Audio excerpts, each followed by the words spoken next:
मैं अब्दुल रहमान और आप सभी के लिए लाया हूँ एक रोचक कहानी। तो आइए इसे सुनते हैं। शाम ढलने को हो रही थी कि दुबला पतला गांव का एक बुजुर्ग किसान, जिसकी उम्र करीब 75 साल के आसपास होगी, जिसके तन पर मैला कुर्ता, मिट्टी से सनी धोती और सिर पर गमछा डाले हुए, यहाँ तक कि उसके पैरों में चप्पल भी नहीं थी, वो किसान अपने परेशानी को लेकर, या यूँ कह सकते हैं कि परेशान होकर थाने जा पहुँचता है। लेकिन घुसने में थोड़ा डर भी रहा था, क्योंकि वहाँ पर पुलिस वाले तैनात थे। लेकिन डर के मारे वो बेचारा किसान कुछ बोल नहीं पा रहा था। वो इस सोच में थे कि पता नहीं मैं क्या बोलूँ क्या ना बोलूँ, कि कौन सी बात दरोगा जी को बुरी लग जाए। लेकिन फिर एक हेड कांस्टेबल खुद ही इस किसान के पास आता है, सवाल पूछता है कि क्या काम है। परेशान किसान कहता है, दरोगा जी, मेरी जेब किसी चोर उचक्कों ने काट ली है, इसी फरियाद को लेकर थाने में आया हूँ, मेरी रपट लिख लीजिए। ये बात सुनकर थाने के बाहर ही टेबल कुर्सी लगाकर आराम कर रहे एक हेड कांस्टेबल की नज़र उस किसान पर गई। अपनी कुर्सी पर ऊँघते हुए उस हेड कांस्टेबल ने सिर उठाया और किसान को देखा। फिर पूछा, अरे पहले ये तो बताओ, कहाँ तुम्हारी जेब कट गई, तुम कहाँ के रहने वाले हो? इस पर किसान ने जवाब दिया, मैं साहब मेरठ का रहने वाला हूँ, यहाँ इटावा अपने एक रिश्तेदार के घर आया था, यहाँ से बैल खरीदने के लिए पैसे लेकर अपने गांव से आया था। रास्ते में पैसा लेकर जा रहा था, उसी समय किसी ने मेरी जेब काट ली। उसमें कई 100 रुपये रखे हुए थे जो चोरी हो गए हैं। अब वो पैसे नहीं मिले तो बहुत बड़ी मुसीबत हो जाएगी। बड़ी मुश्किल से ये हम खेती बाड़ी करके हम पैसे जुटा कर यहाँ आए थे, इसलिए साहब रपट लिख लीजिए। साहब आपकी बड़ी मेहरबानी होगी साहब। अब रपट लिखकर चोरों को पकड़ने की बात सुनकर कुर्सी पर चौड़े होकर बैठे हेड कांस्टेबल ने फिर से सवाल दाग दिया, जैसे पुलिस वाले अक्सर और आज भी किया करते हैं।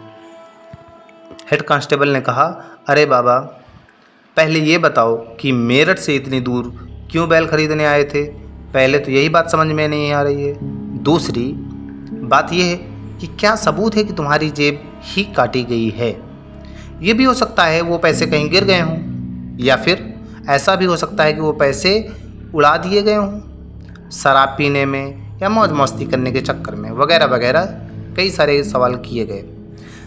वरना कोई इतनी दूर से बैल ले जाएगा, या फिर यूँ कह सकते हैं कोई इतनी दूरी वहाँ से यहाँ आएगा, या फिर आप नाटक रचा रहे हैं। इस तरह पुलिसकर्मियों ने इतने सवाल किए कि वो खुद भी चकरा गए।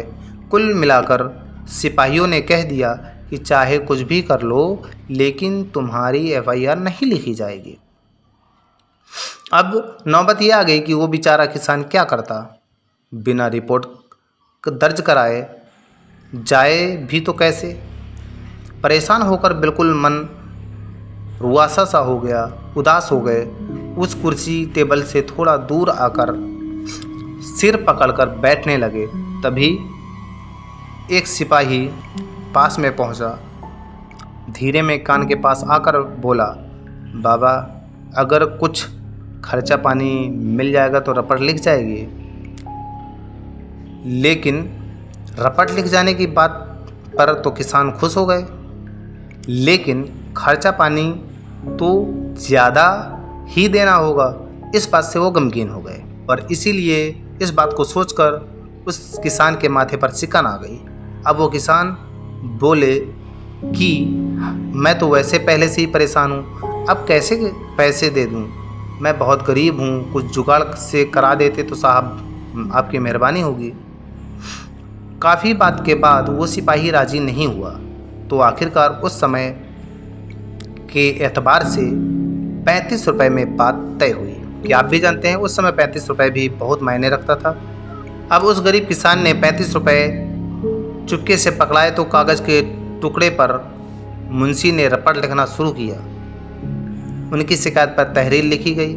फिर मुंशी ने कहा, अरे बाबा, साइन करोगे या अंगूठा लगाओगे? फिर ये कहते हुए पुलिस वाले ने पेन और अंगूठा लगाने वाला स्याही का पैड भी आगे बढ़ा दिया।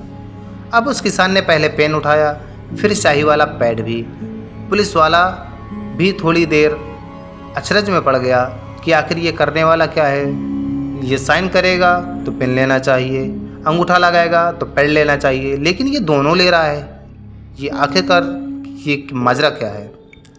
इसी ख्याल में वो डूब गया। आखिर किसान क्या करने वाला है। तभी उस किसान ने कागज़ पर अपना साइन किया और फिर अपने मैले कुचैले कुर्ते की जेब से एक मुहर निकाली। उसी मुहर को स्याही के पैड पर लगाकर कागज़ पर ठोंक दिया। ये देखकर पुलिस वाला फिर अचरज में पड़ गया। इस किसान ने जेब से कौन सी मुहर निकाली, क्या ठप्पा लगाया, वगैरह वगैरह। उसको बड़ी उत्सुकता थी कि उस कागज़ को देखे। उसने उस कागज़ को देखा तो उस पर साइन के साथ नाम लिखा हुआ था चौधरी चरण सिंह, और मुहर से जो ठप्पा लगा हुआ था उस पर लिखा हुआ था प्रधानमंत्री भारत सरकार। यह देखते ही पुलिस वालों के पैरों तले ज़मीन खिसक गई। फिर उस पुलिस वाले ने तुरंत सैल्यूट किया और माफ़ी मांगने लगा। यह देखकर बाहर कुर्सी लगाए बैठा हेड कांस्टेबल और दूसरे पुलिस वाले भी जमा हो गए। अब थोड़ी देर में ही पूरा थाने क्या बल्कि पूरे ज़िले में हड़कंप मच गया। आनन फानन में तमाम पुलिस अधिकारी और प्रशासन मौके पर पहुंचा। इसके बाद वो किसान अपने असली रूप में आया। उनका काफिला भी आ गया और तुरंत उसराहार थाने के सभी पुलिसकर्मियों को ही सस्पेंड करने का आदेश दे दिया। हम समझते हैं कि इस कहानी को रचने के पीछे कारण क्या वास्तव में ही वो बैल खरीदने आए थे या फिर कुछ और वजह है। आइए इसको सुनते हैं। आखिर देश में एक प्रधानमंत्री ने अचानक थाने का औचक निरीक्षण क्यों किया था। इस बारे में ऐसा कहा जाता है कि साल 1979 में चौधरी चरण सिंह देश के नए प्रधानमंत्री बने थे। उस समय उत्तर प्रदेश के कई जिलों से किसान आए दिन उन्हें अपनी परेशानी सुनाते थे, उन्हें खत लिखकर अपनी परेशानी बताते थे। काफ़ी किसानों ने बताया था कि पुलिस थानों में उनसे छोटे छोटे काम के लिए भी घूस ले लिया जाता है। आप ये सभी जानते हैं कि कुछ पुलिसकर्मियों के चक्कर में सभी बदनाम होते हैं। ज़रूरी नहीं कि सभी पुलिसकर्मी ही घूसखोर हों।